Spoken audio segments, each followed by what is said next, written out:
It's my pleasure today to welcome back onto the channel Vlad Vexler, social philosopher and popular YouTuber. Our previous two video communications proved to be extremely popular, and so we're risking our luck with a third. Please do check out Vlad's channel on YouTube. It has a collection of the most thought-provoking and insightful videos on the Russian mindset and the roots of the war in Ukraine. And of course, please do also subscribe to the Silicon Curtain channel if you found this video interesting, so you can be notified about more of the content we create and discover the fantastic speakers that we feature. Now, I'm going to lay out a little menu today of what we're going to be talking about. Among other things, we're going to be discussing some of the hottest topics in relation to the war. We're going to be looking at the causes of the war year on, unconscious Russian imperialism. We're going to discuss Crimea, empathy. We're going to look a little bit at the hardline opposition to Putin, because that's been in the headlines recently, and we're going to touch upon the Russian liberal opposition as well. So there you go. That's what's on the menu today. Vlad, I'm so grateful that you've agreed to appear for the third time on the channel. It's great to be back. Well, we haven't fixed upon a title for this video. I think that's going to very much emerge after we've sort of looked at the content, the transcripts and the answers. But let's start with a fairly sort of low-ball question, and that is looking at the causes of the war a year on. I mean, we're coming up to the year anniversary, which is absolutely horrific to think that this kind of barbarity, this intensity of slaughter has been going on for a year, but that's where we are. Could you pick maybe some of the key moments that have emerged in this sort of 10, 11 months of conflict? Well, I think the key moment is the start of the war. And it's right to say that nothing is inevitable, but nevertheless, we have to look at the thinking that led up to this war and analyze a little bit. And I think it's possibly helpful to think about two connected directions. One is regime security. What does this war have to do with securing Putin's stay in power and really securing the Russian political system that is sort of simply based around Putin's personality now? And then there was a set of partly real, partly quasi-mystical thoughts about engaging in a confrontation with the West by taking a set of provocative and, they hope, dizzyingly successful steps, putting the West on the back foot and waiting for that maneuver to accelerate an already ongoing and inevitable decline that Mr. Putin has, with a great deal of exaggeration, diagnosed us with here in the West. So the regime security bit is that there is a defensive war story here for Putin, which simply goes like this. An independent and democratic Ukraine, forget any alliance memberships, just an independent and democratic Ukraine is an existential threat to him, to me, Mr. Putin, particularly at the time that a moment of instability comes along.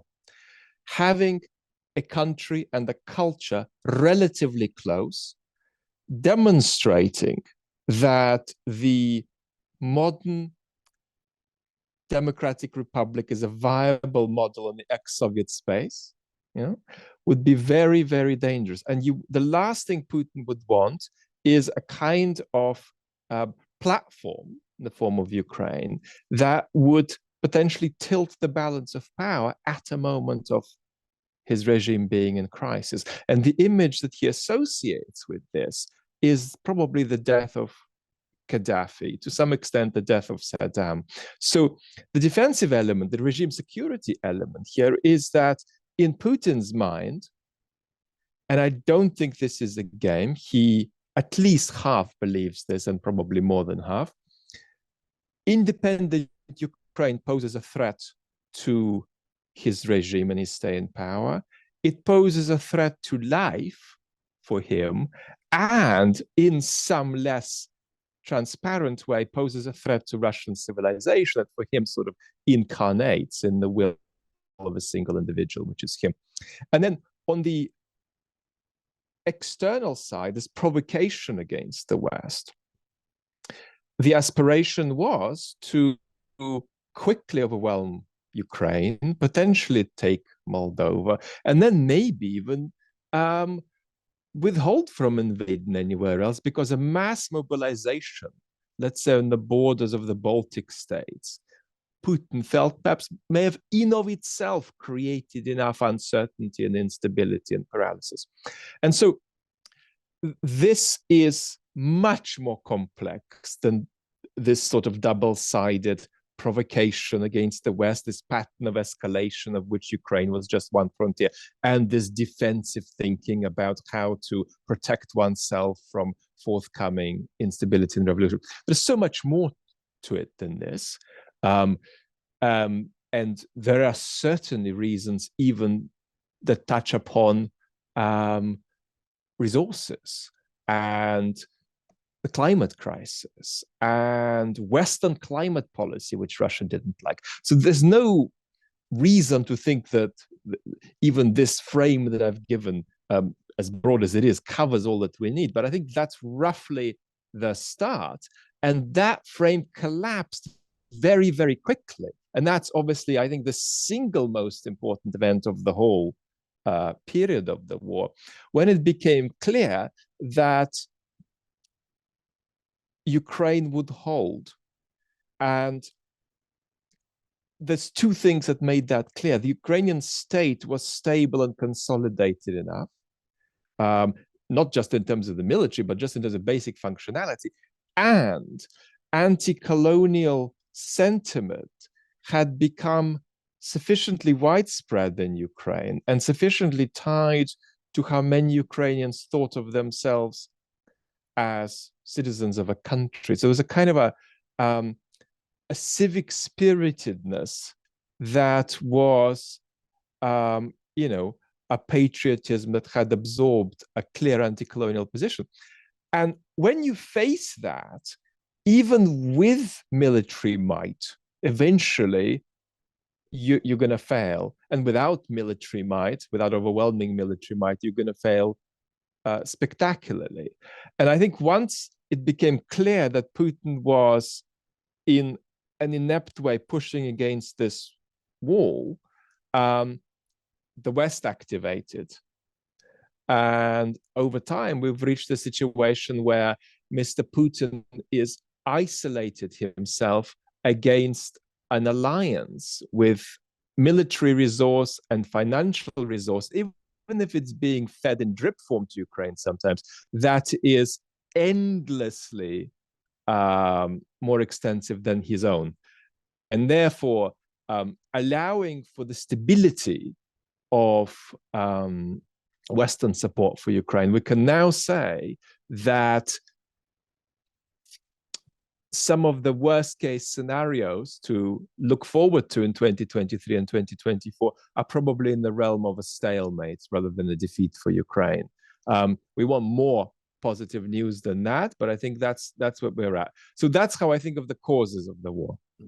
And it's interesting, isn't it? Because, if we get beyond, some of the propaganda or the multiplicity of reasons that are given for the war, either on the Russian side or even from those opposing the war on the Western side, they grasp at all sorts of cultural reasons, cultural sort of push-button topics. But fundamentally, we're looking here at something that Putin thought would be over in 10 days, a short-term expediency to shore up his regime.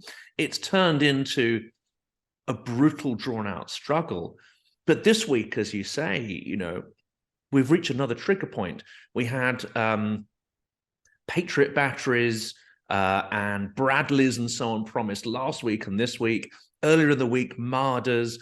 Now, apparently, Challenger tanks and Leopards. You're getting the full might of Western technology and equipment that's coming to bear. Putin must now be seeing this, not just in propagandistic terms, but in reality as a civilizational clash. It is the full might of Western armor in defense of Western values against whatever it is he's fighting for.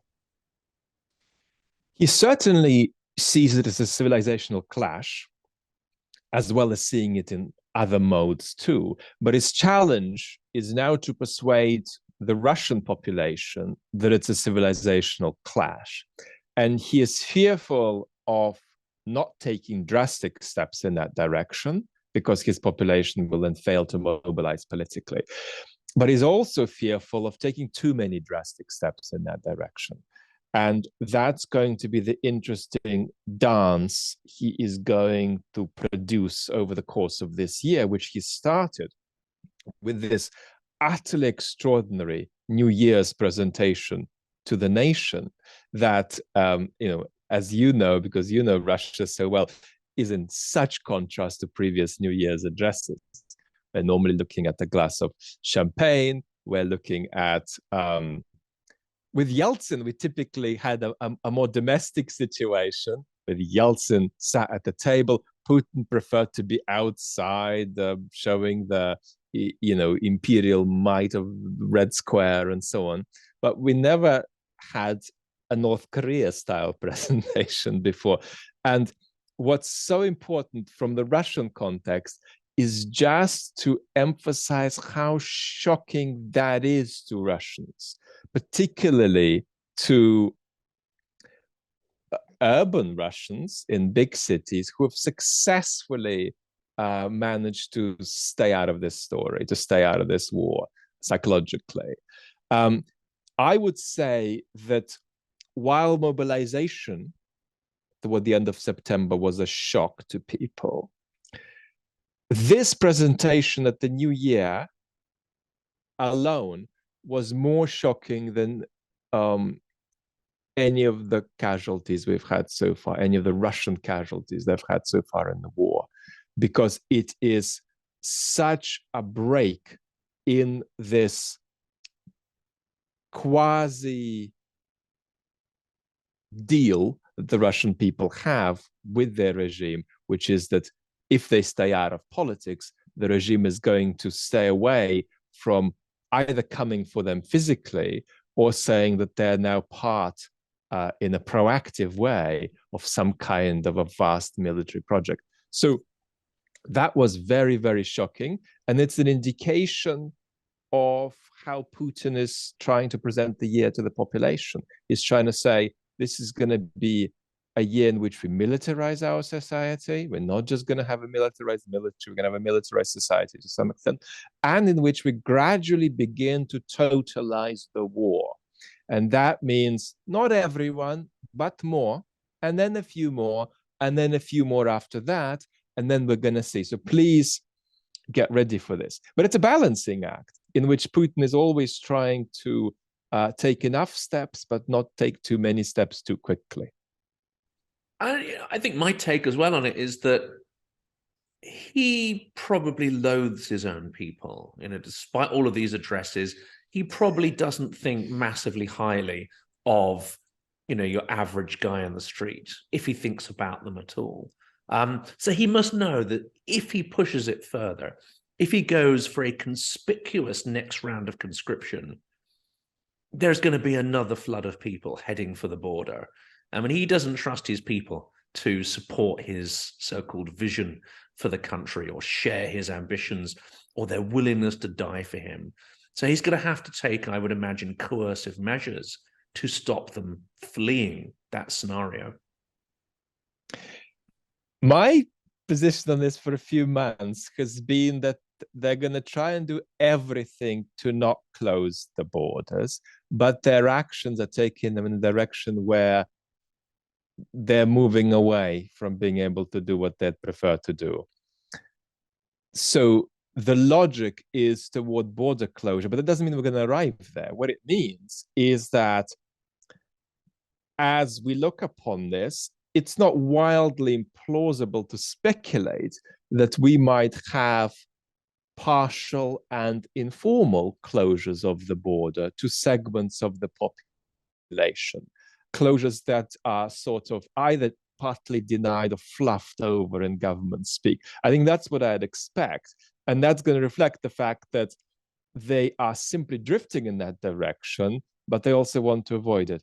But the moral statement you made is interesting, because one of the most irresponsible political acts you can take, forget about terrorizing Ukrainians, killing Ukrainians, destroying Ukrainian infrastructure, but toward your own people, one of the most irresponsible decisions you can make as a politician, even an authoritarian politician, is send them to a spectacularly needless and illogical war as soon as we step out of Putin's own thinking.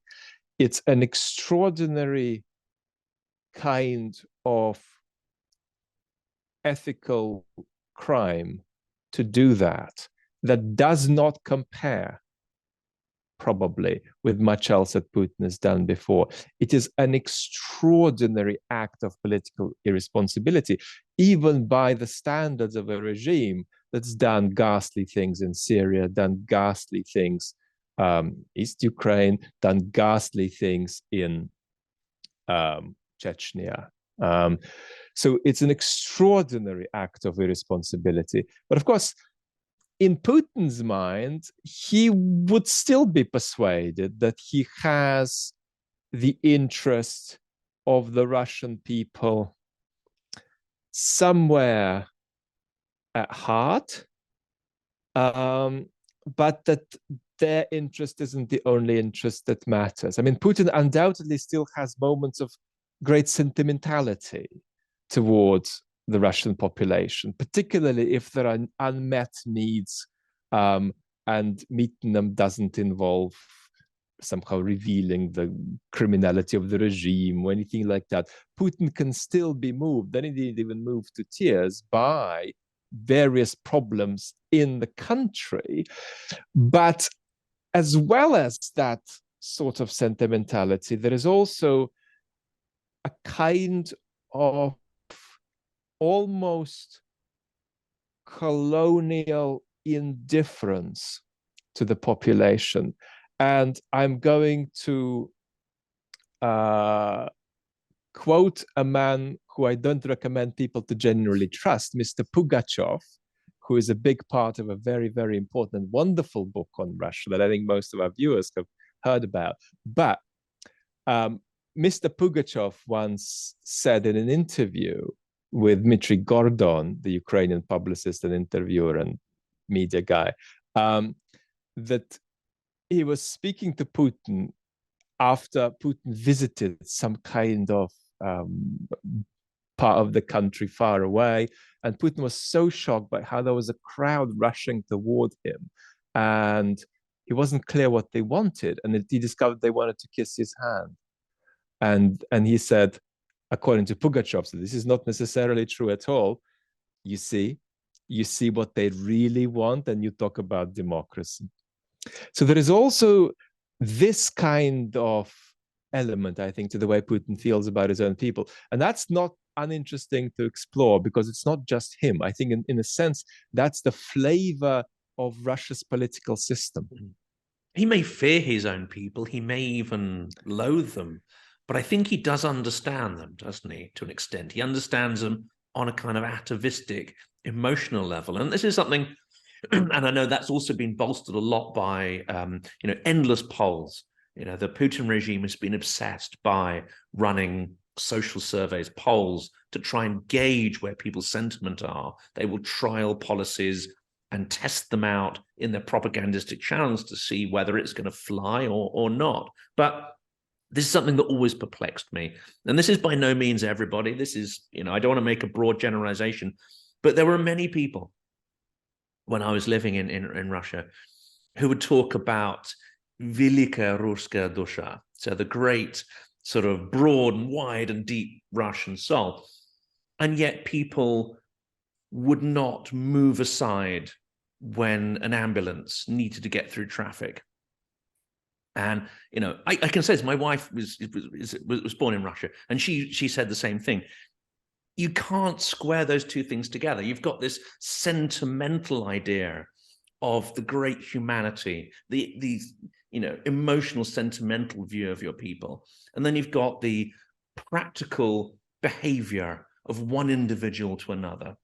And I think there's quite a disconnect between the two often.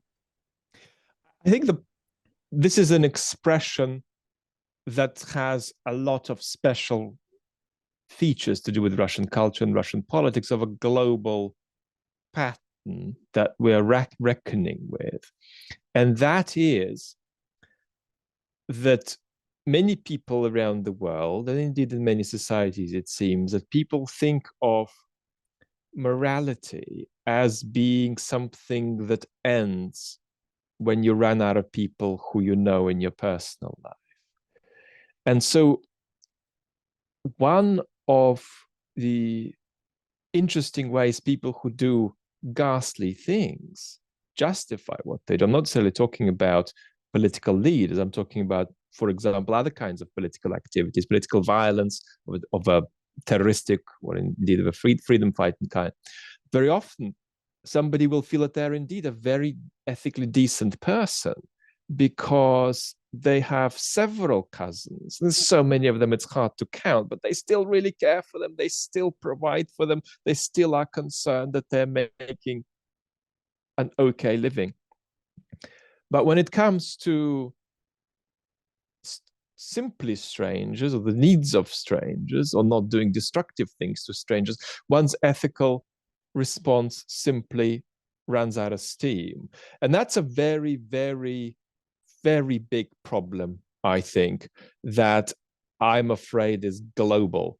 And there's an Israeli philosopher called Avishai Margalit, who is now in his 80s, and he talks about these relations with people we know as being thick relations, and these relations with people who are strangers to us, even if they're fellow citizens, as being thin relations. And I do think that Russia has a special crisis, has had a special crisis with thin relations for a long time. And why that is a very interesting conversation. But that says nothing about the thick relations. And if we look at Russia when you were there, you could see extraordinary networks of family support, cousins, uncles, really carrying wide family networks that otherwise may have collapsed during the extraordinarily turbulent economic times. But the bit about thin morality has been in spectacular and astonishing crisis in Russia. I actually think it's in crisis here for us too, but it's so much worse there that it's shocking to us. And the last question in this sort of segment gets to the other problem, I think, which perhaps gets the heart of it. So we talked about sort of Ukraine and the multiplicity of reasons of why the war might have happened. Ultimately, I think one of the biggest problems, and I think this gets back to conception of democracy as a concept. And everyone always focuses, don't they, on democracy is about voting in a leader. Whereas the British philosopher Karl Popper at the end of the Second World War pointed out that actually the main feature of democracy is being able to get rid of a leader, whether you like them or whether you don't, whether they were good, bad, or different. It's the mechanism of being able to get rid of somebody in a structured fashion. And I think that's the real problem. Talking to my previous podcaster is someone who's one of these criminologists, someone in the US Foreign Office who for decades engaged in criminology. Who's in power, who's going to take over, what's going to happen next. But he made an interesting point. There was some kind of structure in place. We didn't know how it worked. We didn't know who's going to be the next leader, but there was a transitionary process that didn't involve civil war, that didn't involve some kind of, outrageous act like invading a foreign country or a complete meltdown of the ruling class. What you've got here is a complete absence of a method to transfer power in a systematic fashion. And the hopeful story, too hopeful a story, is that makes authoritarian regimes less stable than democracies. I reject that story because it just shows that authoritarian regimes are unstable. About democracies, we need to have a separate conversation. And I think that negative emphasis is really, really important. And I'm increasingly a fan of it when we talk to, ordinary people on the street about how they think about their political system. Avoiding the worst and not just seeing if you can aim for the best and how that works. I do think that there are two ways of thinking about democracy. One is a very rich one, where we are always striving for something. We are operating together with some kind of purpose. We're debating what it is, and we're moving towards some destination, which is itself contested. And I think that rich sense is always really important. But next to it has got to be a very hard-nosed, practical, almost negative sense about avoiding situations and corners which simply break the democratic game. And one of the skills I think that a modern citizen in the West can learn or be inspired to learn by looking at an extraordinarily failed political situation like the one in Russia, is how to, at a much earlier stage, and Russians had earlier stages, they had missed opportunities too, but they didn't take them.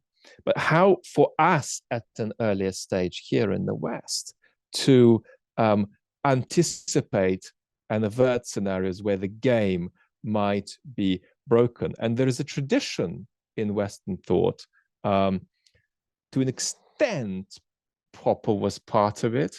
There were other thinkers like Judith Shklar or Isaiah Berlin who said, how do we start by thinking about avoiding the worst?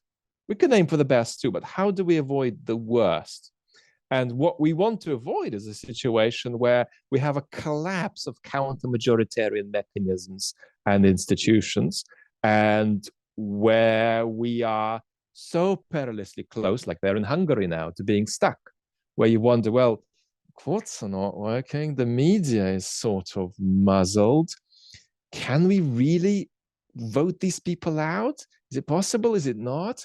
And that's an extraordinarily dangerous situation. And the reason it's so important to talk about this is that citizens have got to become more alert to what it means to elect politicians, left, right, center, up, down, doesn't matter where they come from, who intentionally or unintentionally are going to bring about this breakage of the game that drifts us closer to a scenario where we press the button, okay, we've had enough of you guys, can we remove you? And nothing happens.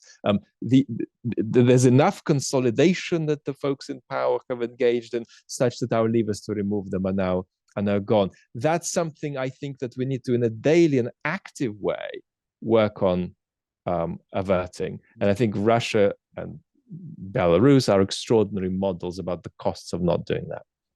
I think that's something that emerged from Brexit, and I'm not going to antagonize my audience here, because actually on the Ukraine issue, I have Republicans, Brexiteers, Remainers. I have quite a mixed audience. And if I say something a little bit, unthoughtful, I will antagonize my audience. So I try to be as accurate as possible. But one of the interesting things that emerged from Brexit, I think, is that despite the extreme political chaos, there were numerous points at which the ruling party, huge swathes of its own MPs voted against it.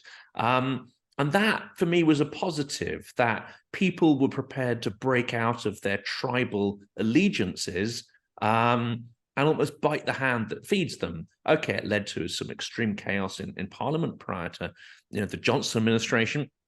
But for me, that seemed to be a healthy, flourishing democracy where you have a tolerance for chaos. You have sort of almost like a chaos, but contained within systems and processes, which means it doesn't quite spill out onto the streets. Compare that to Russia's Duma, and I think there was only one MP out of the entire Duma that voted against the annexation of Crimea, one out of more than 300. And that's where you have a real rubber stamp, isn't it? You know, Parliament is no longer, in any sense, an independent entity. And yes, there are cultural differences. And yes, you can't simply transplant the same political system all over the world. But we've got to be aware of two things. Humans are humans. There are some things that kind of work for all of us. And then we're all sharing a world together. There are some cultural and economic conditions that you simply cannot avoid in the modern world. And that also has consequence for how we think of our political systems. And therefore, wherever you are in the world, it's very hard to argue that some element of participatory democracy isn't an essential part of a society that you can justify. I mean, it's just a bad thing to have completely muzzled courts wherever you are in the world. It's just a bad thing for there to be absolutely no way to get a government out, whether you are Russian or Peruvian. It really, really doesn't matter. So when we hear stories about how there are special cultural reasons for these kind of political systems, in the end, while we need to be humble and honest and recognize that not every culture in the world would freely want to accept our full package of Western rights and values, but nevertheless, there are some basic democratic elements that actually, if you stopped coercing people and if you gave them a relatively clear informational environment, you'd stand a chance of persuading them off. That's not a very optimistic way of putting it, but it's certainly to say that at the level of legitimacy, we just can't accept systems like that. That's not to say they aren't going to perpetuate, but at the level of legitimacy, that's not okay. And it's important that where we currently just about have this sort of democratic politics, that we sustain it. And I think that's a really interesting point, because I'm not one of those people who thinks that the Russians are incapable of democracy. Far from it. As you say, there are periods of nascent or emergent civil society in Russian history. And it's just through a series of terrible coincidences that they didn't flourish into something else. But I think it's one of the most pernicious and effective strands of Soviet propaganda that has transitioned into the modern day, that Russians have been told by their own government, by their own propagandists, that they are culturally, genetically incapable of developing democracies, that somehow that is in complete opposition to the so-called Russian character. I think this is a myth that has been perpetuated by leaders that wanted to control and coerce their own people. Unfortunately, a lot of Russians I've spoken to have heard this so often, and since birth, that it has kind of imbued their thinking. But I see no reason why Russia cannot go down that path if certain conditions are met, if certain circumstances come to pass, and if perhaps, a slightly larger percentage of people start to get politically activated. I see no reason why that cannot happen at all. It's very tempting to inevitabilize.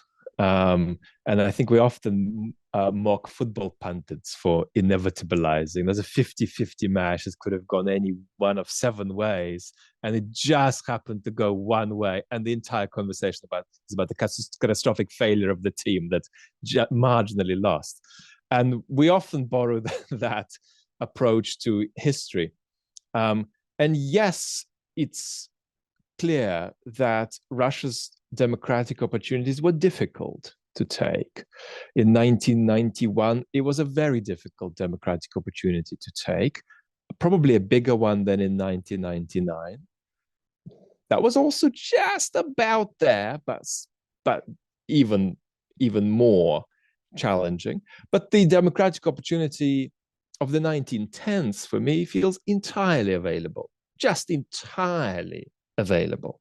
And in a chit chat sort of way, because this might sound like a sort of crude generalization, I often find that there's something a bit freer about Russians who came of age before the 1917 revolution. We've got tapes of Russians, significant Russians, and we can listen to them, and there's something different there.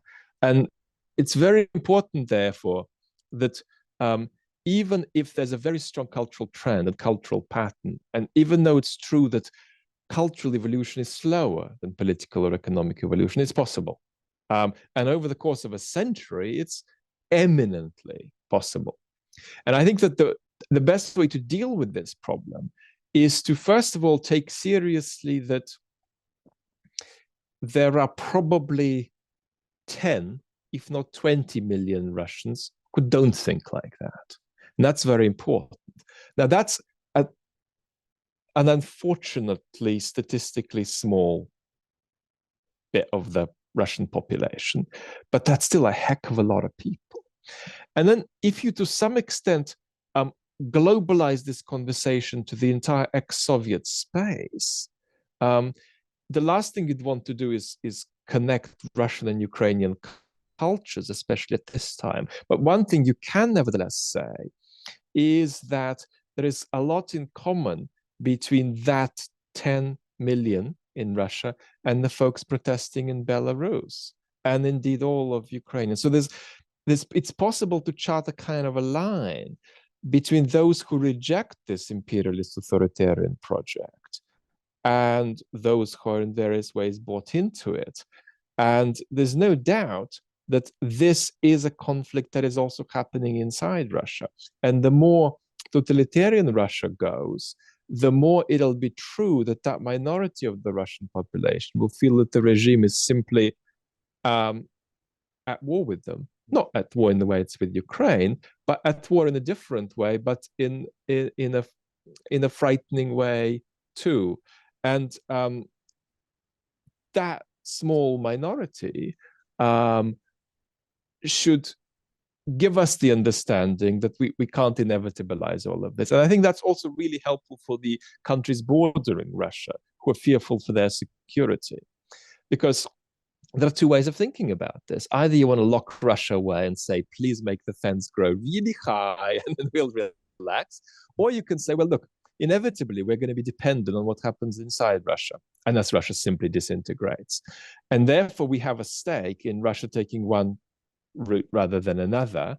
And if that's the way you think, and that's the way I recommend you to think, then it's particularly harmful to believe that Russians are incapable of democracy, a belief that's widespread in Russia, but not completely absent in the Baltic states and other countries that have been fed up over many decades with Russian imperialism. And that leads to two questions. I think we'll come to, I was going to ask about imperial attitudes, both conscious and unconscious, but I think we'll come to that second. The first one is that, transitions to democracy don't happen by accident. We see the sort of headline events, but it's like looking at the iceberg. You don't see all the stuff that actually created the foundations for that. And very often, there's been a conscious plan. There's been a series of stepping stones towards that point. Whether it was Solidarność in Poland, you have almost like the infrastructure and machinery of civil society is created before that. In Maidan, it was the people protesting, coming together to support each other for month after month in the protest. In Belarus, we've seen, again, a nascent civil society emerge during those protests that was unfortunately crushed, but you can see the mechanism starting to take place.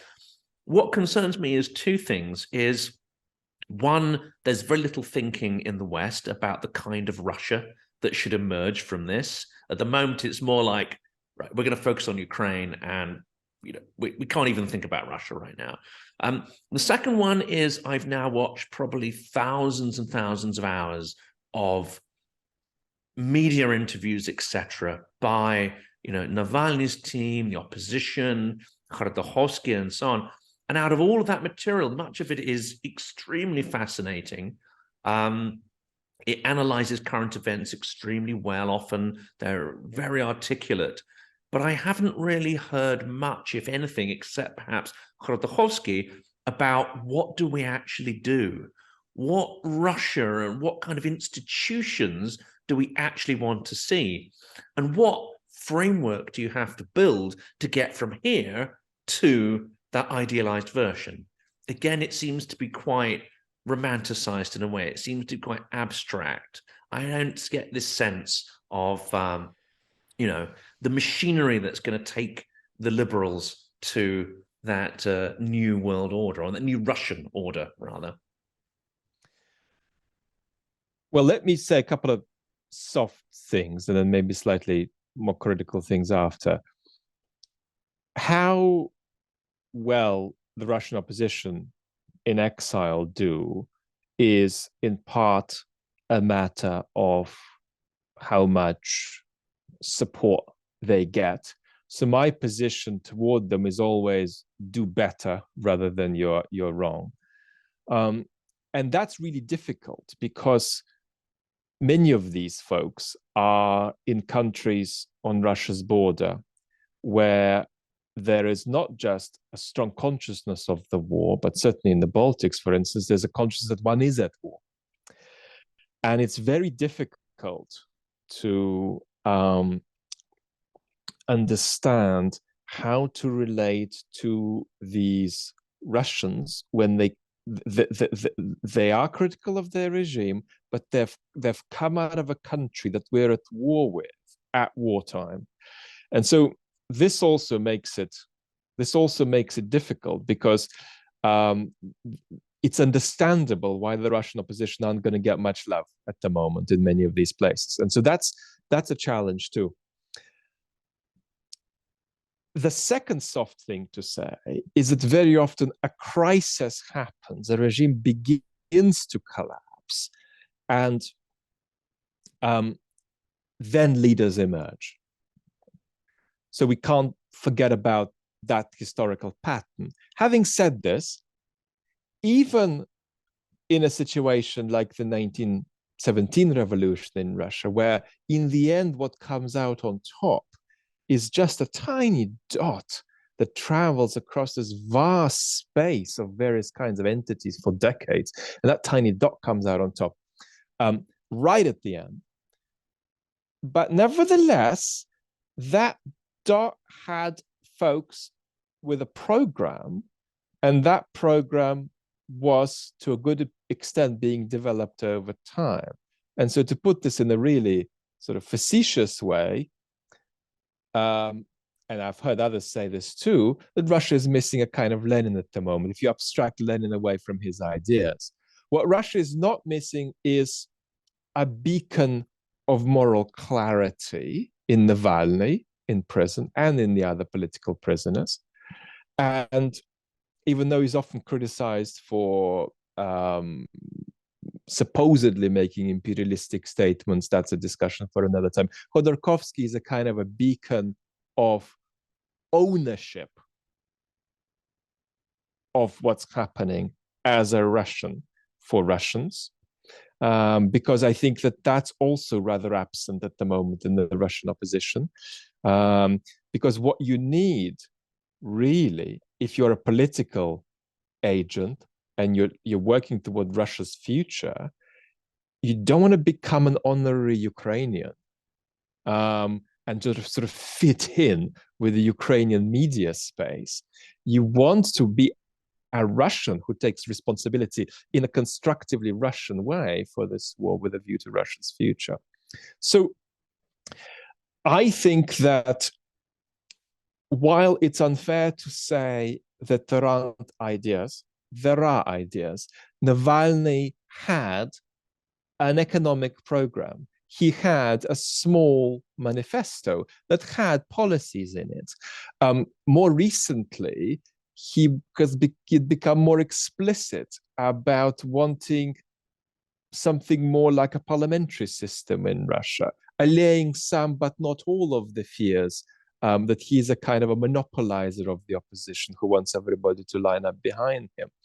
But for all of that progress, I'm missing two things. I am missing a clear vision of where Russia might go, even a clear value-based vision. And this is a huge problem. And incidentally, this is not unconnected with the currently rather superficial assessment that the Russian opposition have of Western societies. And that's very important, because you've got to understand to what extent they aren't going to be a model for you. And you cannot simply have a sort of textbook quasi utopian view of how things are going on in the West, which is often what you sort of get from somebody like Latinina, who I don't agree with, but I like very, very much, of course, stylistically. But that's not okay. You cannot have such a superficial view of Western societies if you're going to build even a value-based vision of where Russia is going. So that needs much, much, much more work. And the second thing that needs more work is a capacity to engage different kinds of Russians in the conversation. And you're just not going to do that if you simply take a pro-Ukrainian anti-war position. You have to say, well, what are the different demographics in Russia? They're hard to reach, but why don't we try? And how are we going to do it? And there must be different ways in which to do this. And so different elements of the opposition spectrum might do this in different ways. And so that needs to be an important exploration. You don't want to engage in and this is not true of most, but it's true of some and a bit true of most. You don't want to engage in a competition about how anti-Putin you are. I am so terribly anti-Putin, and I'm even more anti-Putin than you, even though you're very anti-Putin, but I'm going to go one step further, and they're going further than me, so I'm going to outcompete them. So that's a risk. And you've got to say, look, it's only been a few months, and this is risks going on for a long time. So they have the possibility to improve, and some of them are doing a very good job, but collectively, it needs a lot. It needs a lot more progress, and I am not seeing enough of a vision for the country. I'm not seeing enough of a vision for the Russian opposition itself. And I am not seeing enough of a strategic vision for how Russia relates to Europe, how Europe relates to Russia, and where the world is going. It's not enough to say that Ukraine is fighting a just defensive war and that your regime is a bunch of sort of mythologically infused criminal gangsters. So at the moment, I would like more, but they can give it. We just need to see if they will. As much as I revile the Bolsheviks, they had a very catchy slogan. Now, my day job is marketing, so I can kind of appreciate the simplicity of this. Peace, bread, land. You know, it's they didn't deliver, but they delivered endless war and no bread, and well, they spoiled all the land. But it's a very simple message, and it's a clear vision, economic, moral, whatever. It's a clear vision people can latch onto. And what I find fascinating in what you've said is this absence of an idea is not only inherent in the opposition, the broad absence of an idea is also something you can characterize the Putin regime with. They might throw up a million different ideas before breakfast and then move on to the next one. But it actually, all this sort of stuff talks to a vacuum at the heart of Putin's regime. It has no real reason to exist, no real hope, except perhaps looking backwards towards an imagined past. Well, let me just first of all say that the critical things I've said about the Russian opposition are still an expression of moral support, even if it's in agreement or disagreement, because I think that's important. We've got to recognize that, you know, support and a do better attitude is very much not just right, but also in the strategic interests of the West. But I think that the Russian opposition are geniuses of vision compared to the Putin regime, because at least you can see that most of them want Russia to follow some kind of model of Western societies. But even in cartoonish forms, you can't clearly state what the Putin regime is about. Now, being full of ideas doesn't make you a good political actor. So it's possible that they could have been even worse if they had more ideas. That's not necessarily, that's, just because Trotsky was interested in psychoanalysis and in Nietzsche, that doesn't make Trotskyite ideas correct for implementation. And of course, the same goes for Lenin, who, whatever you think of him, was a really robust political theorist. But these folks are rather sort of immune from coherent ideas. And I think partly that's to do with how the more ideologically elaborate and mystical aspects of the Putin regime and of Putin's own thinking came about. I think that there's an element of these ideas being half believed in, partly added as sort of postmodernist elements of political technology. And then over time, these ideas began to persuade some of the people who came up with them. I do think that there is this absolutely comical trend whereby so many people who invented Russian propaganda without believing it now ended up believing in the thing that in fiction they invented.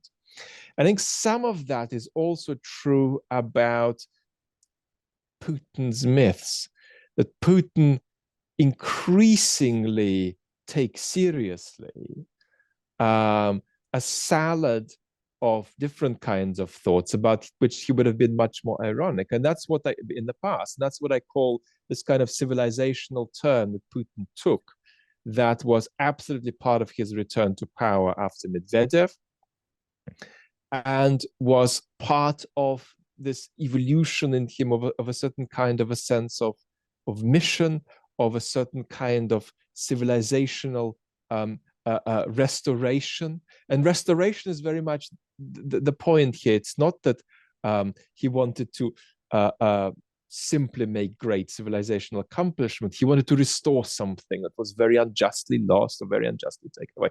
And his level of irony about this just kept diminishing over time. And partly that's because that was convenient for him. People often end up sincerely believing things that are convenient for them to believe. That's a very important political track for people who stay in power for a very long time. So it's spectacularly devoid of ideas. And I think that also is reflected in Putin's own personality. He's not a systematic reader. He operates with some quotes from Ilyin or from various other kind of more pop or less pop Russian thinkers. Doesn't read anything serious systematically, in my assessment. We could find that I'm wrong when we know more. And as a result, this is a kind of ill-assorted, salad of different things that don't really hang together much intellectually. But he is now sufficiently persuaded that they make sense and that it's worth staking his own legacy and, unfortunately, the lives of Russians and Ukrainians and lots of other people around on these ideas that are ideas, but they lack substance, they lack coherence. And when it comes to those ideas that are about Western identity politics and political correctness in the West, even though we are having culture wars about this here, it's very important that whatever view you take of those, Putin is simply using this. In other words, I do not believe that there's plenty of imperial nonsense he believes, but the part of the story about gay folks, about transgender folks, all of that is pure political technology. I don't think Putin is serious about that. Yeah, I think it's marginal. I don't think he really cares. And there's a great Russian word to describe these sort of pseudo philosophical scraps that they've pulled together. It's like a farce, which means like just a mincemeat of stuff. And one of the most, I was going to say hilarious. It's not hilarious, of course. It's quite sick. But the way the Western media latched onto Dugin and called him Putin's brain, which was ludicrous because Putin, I don't think, really quoted too much from him, and he's a fairly marginal figure. It struck me that he's far more like Putin's colon. He's taking these scraps of indigestible stuff that doesn't really kind of hang together, and he's kind of mincing it all together in a kind of burger patty of philosophy. I think in a nutshell, Dugin is trying to identify a quite complete kind of opposition of between Eurasian ideas and European culture that is simply unavailable, even in a genealogical way. Once you look at where Dugin's ideas come from, they are far more European than is compatible with the kind of project he has. So in a certain sense, the materials out of which he built his own house speak against him. So that's to say that yes, Putin's ideas about this are incoherent, but it's not that there's a coherent version out there which some intellectuals have in their heads and the Russian state hasn't implemented. I don't believe that. In other words, I believe that trying to carve out a Eurasian vision for Russia's development is really like a dog running away from its tail, chasing its tail. It's not, there's no such thing there, because you're simply going to end up trying to rebuild Russia out of European cultural resources. And there's not quite any way of getting out of that, in my view. There's two more topics we're going to touch on. I know we're sort of coming towards the end of the recording, and whenever this goes out for everybody who's watching, it's kind of late at night, and we're thinking of our cocoa, I think, already, cocoa and slippers. But there's two things I want to touch on. One is empathy, because there's a survey that's come out which many people have latched onto it and said, oh, this is shocking, this is terrible. And it's fairly consistent. And I actually had a slightly different interpretation of it, but it basically says that 34% of the people polled, and I think it was done mainly in larger urban centers, 34% of the people polled in Russia feel some kind of contrition, some kind of guilt for the war. And this has gone around on social media, and it's been positioned as that's shockingly low. I actually think that that is a cause perhaps for optimism. I think 34% of people who are actually accepting individual blame for what their collective society is doing, and that's quite a high number, and perhaps gives some causes for hope. So I'm more pessimistic. I do think that 34% would be an extraordinarily high number if that was the number of people who, in a partly totalitarian society, were able to say about their government, this is wrong, this is unacceptable, you're killing innocent people in a neighboring country and we take responsibility for it. I think that polls are very difficult to conduct and to analyze in Russia at the moment.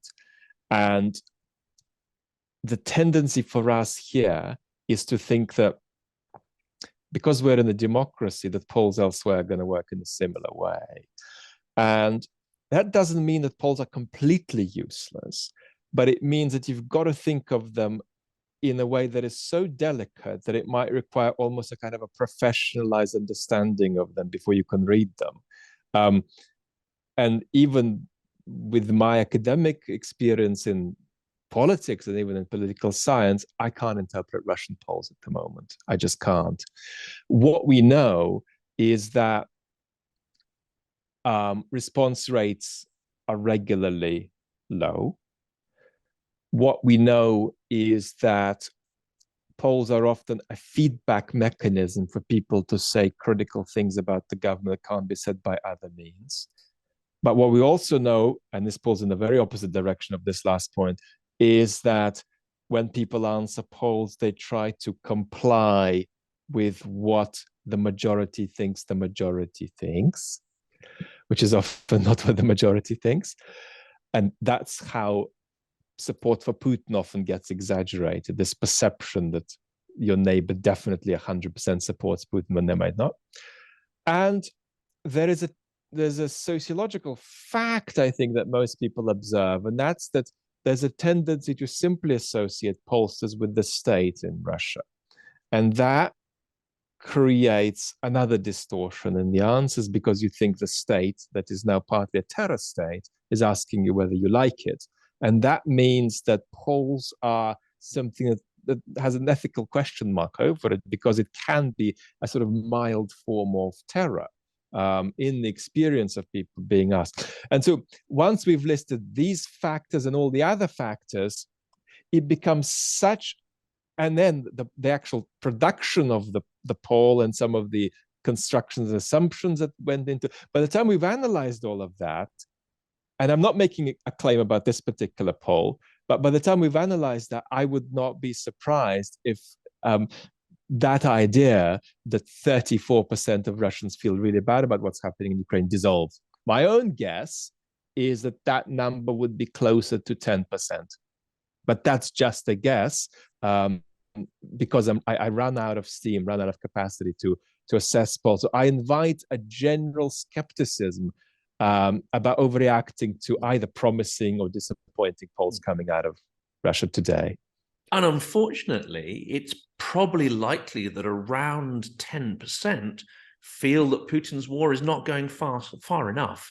So you also have a fairly, we're talking about expressing an idea in which you passionately believe and has some kind of coherency to it. The only other group in society that have a coherent idea, which rather than in a sort of postmodern sense, you're just sort of, throwing up there, is the extreme nationalist far right, many of whom now have Telegram channels, whether they are partly or fully supported by the government. You do have a vocal constituency of extreme nationalist views. Again, it's a small minority, but it's rather a scary one, because Russia's future could just as easily be ultra-nationalist as liberal, I feel, at this point. There is a risk of, indeed, even a quite anarchic collapse over the years to come. I'm not saying that's likely, but that's a possibility too, because Mr. Putin is dismantling the state that he himself built. We can be very critical of it, but he is dismantling some of the things that he himself put in place. He's now given away monopoly over organized violence on an entirely new scale. So this is going to be turbulent, and it's going to be unpredictable, and there's going to be a wave, I believe, in 2023 of not just actively pro-war folks, but pro-successful war folks who say that Mr. Putin is giving us a war, but isn't giving us a successful war. And Putin's response to this is going to be to explore how he can partly accommodate that position. And he can partly accommodate it by, if you like, totalizing the society's response to the war and mobilizing more people. But there's no doubt that insofar as there's any really sort of agency-wise palpable opposition in Russia in 2023, it's going to be the hardline opposition that says that Mr. Putin is weak, feeble, isn't completing the job, isn't giving us a victory. We want victory, we don't just want war. And that's going to launch Putin deeper into his sort of turbulent triangulation between authoritarianism and totalitarianism. And it's certainly going to further destabilize his position. And some of the actors involved, like Mr. Prigozhin, for example, aren't even themselves certain of what their role is going to be a year or two from now. It's a very, very uncertain situation. And people are trying to plan for a future where they cover their butts from the point of view of different scenarios.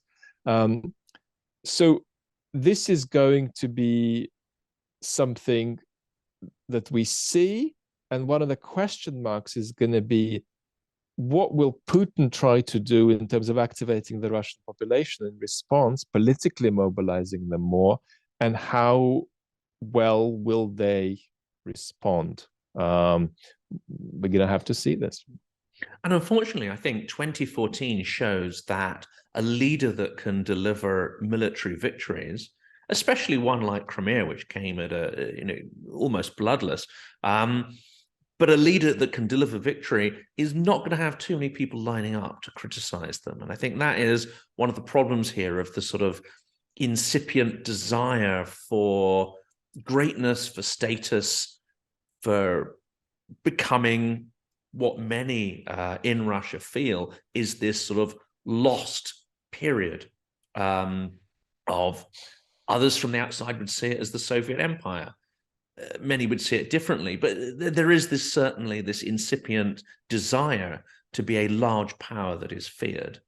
And it's baked into many people's way of thinking, unconscious or consciously.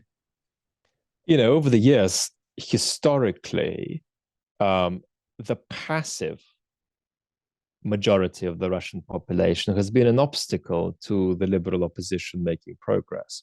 As far as this kind of hardline opposition goes, that passive demographic is a buffer.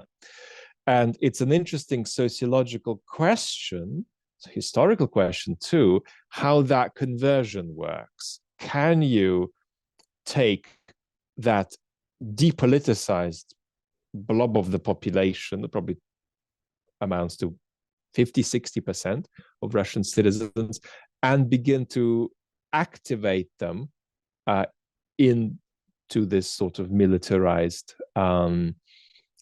fantasy? We don't know, but certainly it seems to me that history teaches us that's not impossible. That it is possible to see a passive population becoming activated, particularly if there are certain unforeseen and extraordinary events that happen as part of the war. So we need to see this, but until we see it, that passive majority is a block that will make the radicals tap out in terms of their support among Russian citizens at 20%, let's say. Not perhaps quite enough to trigger popular uprising. I don't know the figures in Ukraine, but I think it was around sort of 25% or so, 25 to 30% of the population really sort of activated to have some form of participation, say, in Euromaidan. But I'd love to sort of speak to some people who are on the ground and can give facts and figures on that. Now, this is going to be the last question, I promise, and it's going to be a short one. Crimea. Would the loss of Crimea, and I know militarily there are all sorts of obstacles as to why that's going to be tough, but would Ukraine taking back Crimea be game over for Putin's time in office? I think Ukraine being in the process of taking Crimea might not be game over for Putin. It might be an opportunity for Putin to fail or succeed at telling Russian society that it's total wartime, in the sense of, you guys are going to be involved in this now, all of you. And if Ukraine successfully takes Crimea, putting aside all the military considerations,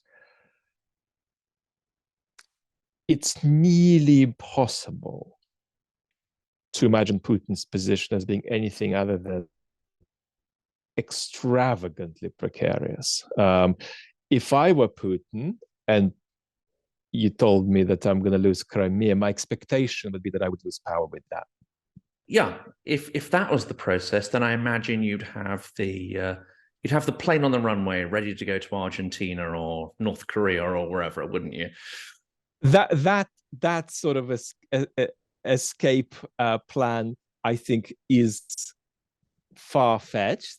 I would expect Mr. Putin to die on Russian soil, all things being equal. It's not a situation we can predict, but he may well face being removed to some kind of dacha or to one of his villas,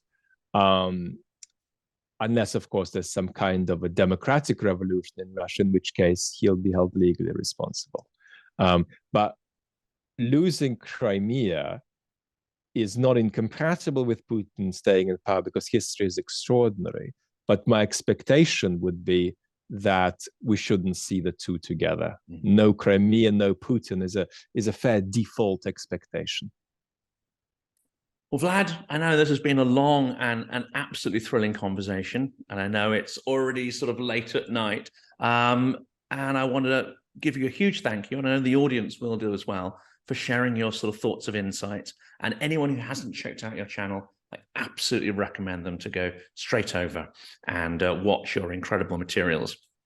Thank you so much for having me, John.